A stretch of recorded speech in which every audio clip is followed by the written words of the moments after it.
जय Shri Jhulelal. 14 February अची रही है 2024। इन ॾींहुं सभु ॼणा वैलेंटाइन डे मल्हाईंदा। वैलेंटाइन डे पाण खे वैलेंटाइन डे मल्हाइणु खपिजे। तव्हांखे छा इहा ॼाण आहे? इन ॾींहुं पाण भारतीय हिनखे ब्लैक डे चवंदा आहियूं। ब्लैक डे छाजे करे?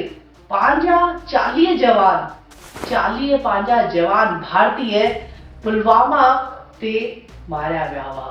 इन्हनि जो शहादत ॾींहुं आहे ऐं इन ॾींहुं पाण मल्हाए रहिया आहियूं Valentine day, chocolate day, flower day.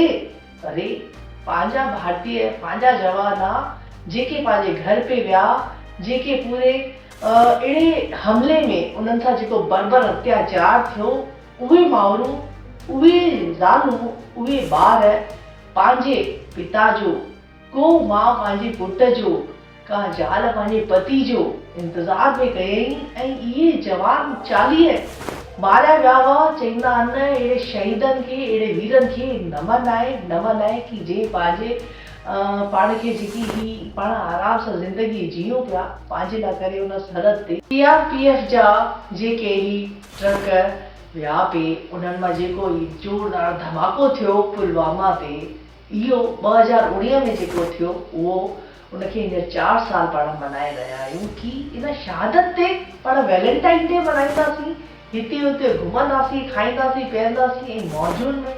अरे उन्हनि वीरनि खे यादि करो, उन्हनि वीरनि खे नमन करो कि पाण खे जेके हीअ सुख शांति सां वेठा आहियूं, जेकी आज़ादी पाण हिते मल्हाए रहिया आहियूं ऐं उन्हनि माउरुनि जो छा हाल थियो हूंदो। पर हिन जो बि बदिलो 12 ॾींहंनि में पूरो थी वियो हो, जेको उन्हनि असां सां इहो बर्बर अत्याचार कयो हो। इनखे भारतीय ब्लैक डे करे मल्हाईंदा आहिनि ऐं पर हाणे वैलेंटाइन डे करे मल्हाए रहिया आहियूं। पर छा पाण खे इहो कीअं मल्हाइणु खपिजे, पाण खे इहो वीचार करणो आहे, छोकी पाण भारतीय आहियूं ऐं सनातनी हिंदू धर्म खे मञंदा आहियूं ऐं पंहिंजा ई ॿार हुआ जेके हुते शहादत ॾींहुं जेको पाण ब्लैक डे हिनखे चयो वियो आहे ऐं पाण वैलेंटाइन डे मल्हाईंदासीं, कॾहिं बि न। जय श्री झूलेलाल ऐं अहिड़े वीरनि खे नमन आहे। जय श्री झूलेलाल।